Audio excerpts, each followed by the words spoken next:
So I am a do-it-yourselfer, and I needed to get standing water from the backyard to the front yard in a storm situation when it's raining. I spent a lot of time doing research on what I was looking for, and this is the sump tank and sump pump I came up with, primarily because I didn't want to see PVC sticking out of the ground. This one here, everything is below ground and you can service it without digging. So this is what I came up with. This is the Little Giant WCR-9SP.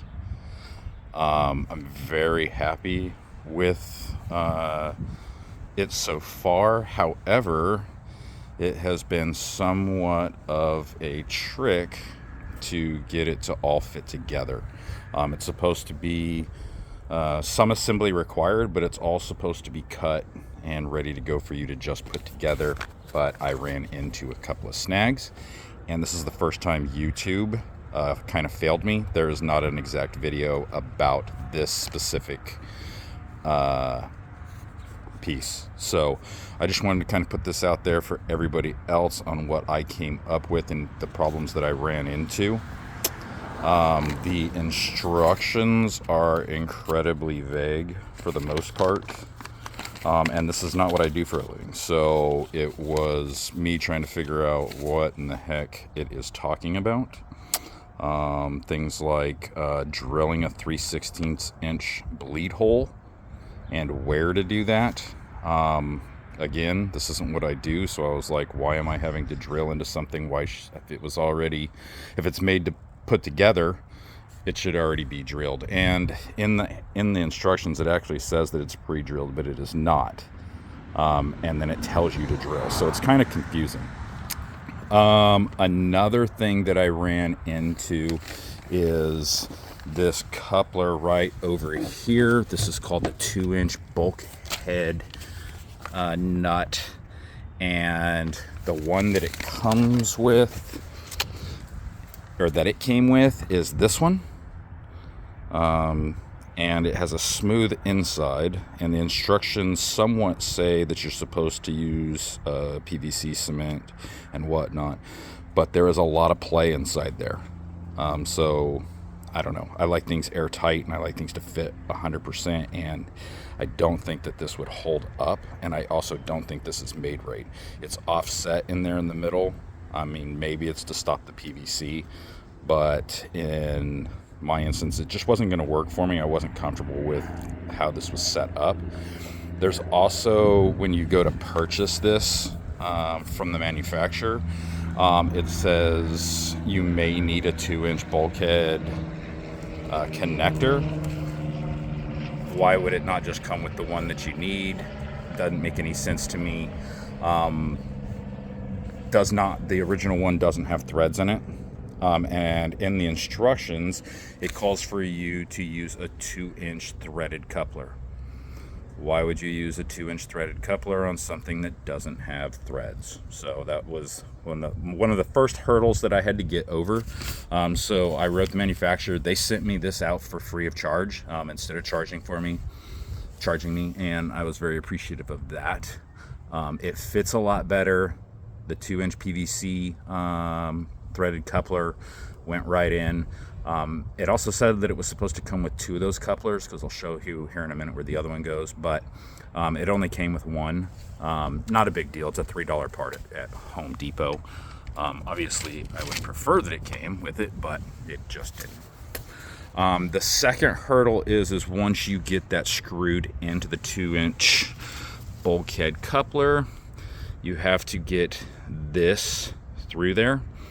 And as you can see, let me see if I can get this off without, as you can see here, it doesn't exactly fit all that great. It fits through right here, but back here, it's kind of a pain to get through. So what I ended up doing was just putting a little bit of soap on there and forcing it through. And then when I PVC it all together, underground, I'll just have to be careful and make sure that I don't glue the actual cords to the sidewalls. So As you can see in here, the second problem that I ran into was that this discharge pipe right here was about 3/4 of an inch too long to make it out through there. It says that you're not supposed to have to cut or anything like that.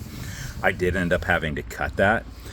This pipe here is also where you need to drill your 3/16 inch bleed hole. And that, to the best of my knowledge, after the research that I did, prevents back pressure on the pump. Helps for its longevity and stops like a siphoning effect that can cause some pretty serious issues. If you look right down there underneath that bottom zip tie, that is where I drilled the hole. It says to drill it about 2.5 to 3 inches up from the main discharge link. Just below that, you'll see where that other 2-inch threaded coupler, PVC coupler, is as well. Also didn't know whether or not I was supposed to cement all of this together. These are compression fittings. So obviously these don't necessarily, you're not going to cement these, but here and down there, I wasn't sure. I left them uncemented.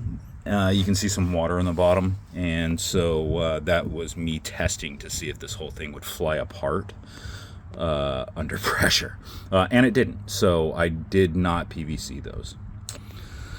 Last part is, or that I've ran into, is it says that this is the intake. Says that you're supposed to use a 4-inch corrugated pipe, drain pipe, to fit in there. That does not work as easy as said. This is a 4-inch, and as you can see, it does not go over the top of it. It does not fit inside of it. And all the videos that I could show for similar products or different products show the pipe actually going through. If you utilize a 3-inch, it goes in, but now you have a gap all the way around. And obviously we don't want extra soil and dirt getting down in there, causing issues with our pump. So I'm not 100% sure on what my end fix is going to be yet. I'm about to sink the tank here in about 10 minutes, 15 minutes.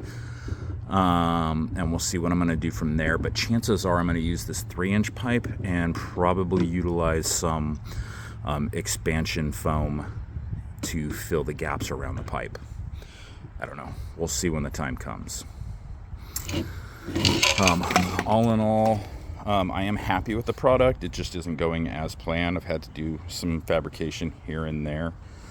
I will also have to, these bolts don't 100% line up here, probably because of the injection molding process. This is just not a perfect circle. So I'll kind of have to bend this and whatnot in order to get these to all fit, and then sink it into the ground that way, backfill, and then take the lid off, just so that we don't lose its outer roundness again. Outside of that, it is 31 inches tall. Digging a 30-inch hole into hardpan was not exactly easy, but I'm super excited to see what the end results are going to be.